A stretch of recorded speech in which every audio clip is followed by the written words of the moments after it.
কেরাম কি করে তারা সাহাবী হয়েছেন, কি করে তারা আল্লাহর হাবিবের শ্রেষ্ঠ বন্ধু হয়েছেন, এটা আমাদের জানার বিষয় রয়েছে। প্রিয় ভাইয়েরা আমার, সাহাবী বলা হয় তাদেরকে যারা রসুল মেনেছেন, সাহাবী বলা হয় তাদেরকে যারা রসুল বুঝেছেন, সাহাবায়ে কেরাম বলা হয় তাদেরকে যারা রসুল পেয়েছেন, পাওয়ার পরে যারা মানার মতো মেনেছেন, তাদেরকে বলা হচ্ছে সাহাবায়ে কেরাম। চিৎকার দিয়ে বলুন সুবহানাল্লাহ। সাহাবীরা কেমন ভালোবাসতেন আল্লাহর নবীকে, কেমন ভালোবাসতেন ভাইরা আমার, সাহাবায়ে কেরাম আল্লাহর নবীকে কেমন ভালোবাসতেন। আল্লাহর প্রিয় নবী, দু জাহানের বাদশা নবী মুহাম্মদুর রাসূলুল্লাহ সাল্লাল্লাহু আলাইহি ওয়াসাল্লাম, তিনি মক্কা থেকে মদিনায় হিজরতে যাবেন। মাতৃভূমি থেকে মক্কা শরীফ থেকে তিনি মদিনাতুল মুনাওয়ারা শরীফে যাবেন। যাওয়ার কয়েক মাস পূর্বে আল্লাহর প্রিয় নবী, দু জাহানের বাদশা নবী মুহাম্মদুর রাসূলুল্লাহ সাল্লাল্লাহু আলাইহি ওয়াসাল্লাম, সাহাবীদের মধ্যে শ্রেষ্ঠ সাহাবী, কিয়ামত পর্যন্ত আমার রাসূলের যুগ থেকে কিয়ামত পর্যন্ত কোটি কোটি কোটি কোটি ঈমানদার মুসলমান মুত্তাকিন ফরেজগার ওলি গৌস কুতুব ফকির দরবেশ সকলের ঈমানকে যদি এক পাল্লার মধ্যে রাখা হয়, সাইয়্যিদনা আবু বকর সিদ্দিক রাদিয়াল্লাহু তাআলা আনহুর একটি রাত্রের সমতুল্য হবে না। জোরে বলেন সুবহানাল্লাহ।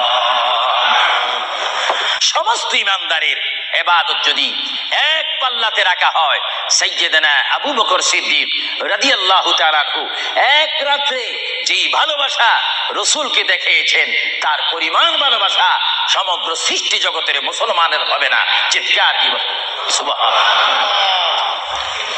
সাইয়্যিদনা আবু বকর সিদ্দিককে আল্লাহ রাসূল বললেন, আবু বকর, আমি আমার মায়ের দেশ, আমি আমার বাবার দেশ, আমি আমার দাদার দেশ মক্কাতুল মুআজ্জামা, মক্কা শরীফ মাতৃভূমি ছেড়ে আল্লাহর হুকুমে কাফেরদের অত্যাচারে আমাকে এখান থেকে হিজরত করে চলে যেতে হবে। যদি আমি হিজরত করি, আবু বকর তুমি আমার সঙ্গী হয়ে থাকবে। চিৎকার দিয়ে বলুন সুবহানাল্লাহ। আল্লাহর প্রিয় নবী কোন দিন হিজরত করবেন, কোন মাসে করবেন, কি সকাল বেলায় করবেন, না সন্ধ্যায় করবেন, না গভীর রজনীর মধ্যে করবেন, না দিনের মধ্যে করবেন, না ঠান্ডার সিজনে করবেন, না গরমকালে করবেন, না গ্রীষ্মকালে করবেন, না বসন্তকালে করবেন, কোন অবস্থায় করবেন, কোন দিন করবেন, কোন মাসে করবেন, তার নির্দিষ্ট করে বলেনি। আল্লাহর প্যারা নবী, দু জাহানের বাদশা নবী মুহাম্মদুর রাসূলুল্লাহ হিজরত করার টাইমে সাইয়্যিদানা আলী রাদিয়াল্লাহু তাআলা আনহুকে ডাক দিয়ে বলে, আলী, আমি হিজরত করব, আমি রাত্রের আধার অবস্থার মধ্যে মাতৃভূমি ছেড়ে চলে যাব। আলী, তুমি আমার বিছানার মধ্যে শুয়ে থাকবে, কম্বল খানা গায়ে দিয়ে শুয়ে থাকবে।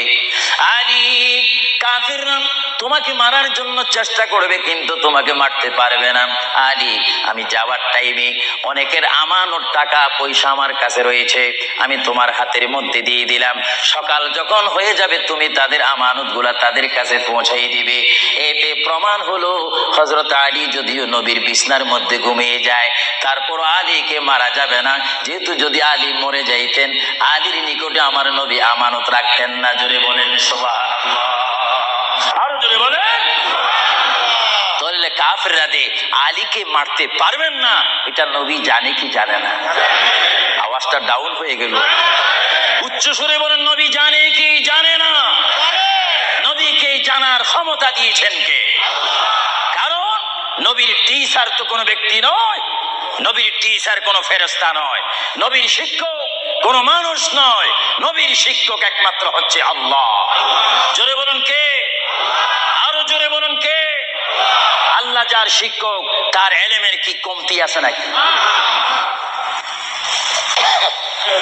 হযরত আলী জীবনকে ভয় না করে তিনি রাসূলুল্লাহ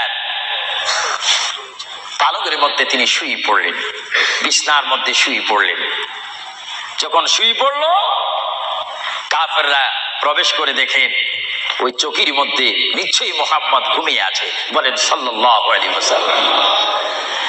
কম্বলখানা উঠি তারা দেখলেন মুহাম্মদের স্থানে শুয়ে আছেন শের খোদা হযরত আলী। কাফেররা বলল, আলী, আমরা তো ইচ্ছা করলে তোমাকে জমা করে দিতে পারি বা তোমাকে জমাই করে দিতে পারতাম। আলী, তুমি কেন এই বিছনার মধ্যে শুয়ে আছো? হযরত আলী চোখের পানি ছেড়ে বলে, কাফেররা, তোমরা এখনো পর্যন্ত আমার হাবিবকে চিনতে পারোনি, আমার নবীকে চিনতে পারোনি। আমার নবী শুধু এখানে আমাকে শোয়াইছেন, ঈমান পরীক্ষা করেছেন। শুধু তাই নয়, আগামী দিন সকাল বেলায় মানুষের আমানতের জিনিস মানুষের কাছে পৌঁছে দেওয়ার জন্য রাসূলুল্লাহ তাও আমাকে বলেছেন। তাহলে বোঝা গেল, একদিকে আমি রাসূলুল্লাহর পেটের মধ্যে ঘুমাবো, আর সকাল বেলায় আমি উঠে মানুষের আমানত তাদের হাতে পৌঁছাই দেব। জোরে বলেন সুবহানাল্লাহ, বলেন আল্লাহু আকবার, আরো জোরে বলুন আল্লাহু আকবার। মহান নবীকে এত সুন্দর করে পৃথিবীতে পাঠিয়েছেন আল্লাহ। জোরে বলেন কে?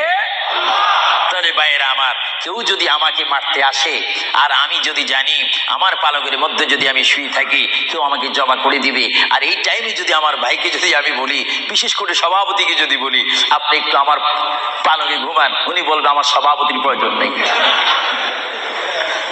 আমার জান বাঁচা ফরজ, বসবে না, থাকবে না। আর সাহাবায়ে কেরাম জেনে শুনে মেনে ইচ্ছা করে নিজের জীবন প্রতি মুহূর্তে মুহাম্মদ রাসূলুল্লাহ চরণের মধ্যে দেওয়ার জন্য প্রতি ওয়াক্তে প্রস্তুত ছিল। চিৎকার দিয়ে বলেন সুবহানাল্লাহ। আল্লাহর পেয়ারা নবী হিজরত তিনি শুরু করলেন। আল্লাহর পেয়ারা নবী মায়ের দেশ মক্কা শরীফ থেকে আল্লাহর নবী চলে যাচ্ছেন। চলে যাওয়ার টাইমে সাইয়্যিদানা আবু বকর সিদ্দিকের ঘরের মধ্যে গেলেন। সাইয়্যিদানা আবু বকর সিদ্দিক রাদিয়াল্লাহু তাআলা আনহু ঘরের দরজার মধ্যে আল্লাহর প্রিয় নবী গিয়ে ডাক দিলেন, ইয়া আবু বকর, ইয়া আবু বকর, ইয়া আবু বকর করে যখন ডাক দিলেন, সাইয়্যিদানা আবু বকর সিদ্দিক রাদিয়াল্লাহু তাআলা আনহু একটা সেকেন্ড দেরি না করে সঙ্গে সঙ্গে বললেন, ইয়া রাসূলুল্লাহ, ইয়া রাসূলুল্লাহ। আল্লাহর প্যারা নবী চক্ষু মুবারকের পানি মুবারক ছেড়ে দিলেন, আবু বকর, তুমি রাত্রে এমন সময় আমি এসেছি, নিশি রজনীর মধ্যে এসেছি, যে টাইমে মানুষ একটু ঘুমায়, ওই ঘুমের টাইমে তোমার ঘরের দরজার মধ্যে এসে তোমাকে ডাক দিলাম। বেড থেকে ঘুম থেকে উঠতে তো তোমার 2-3 মিনিটের প্রয়োজন, কিন্তু আমি নবী তোমাকে ডাক দেওয়ার সঙ্গে সঙ্গে তুমি কি করি ইয়া রাসূলুল্লাহ বলতে পেরেছো? হযরত আবু বকর চোখের পানি ছেড়ে বলে, হুজুর, আপনি আপনার সঙ্গে আমাকে হিজরতের কথা বলেছেন, কোন দিন হিজরত করতে হবে তা আপনি নির্দিষ্ট বলেন নেই। হুজুর, আজকে কয়েক মাস অতীত হয়ে গেল আমার জীবনের মধ্যে আরামের ঘুমকে হারাম করে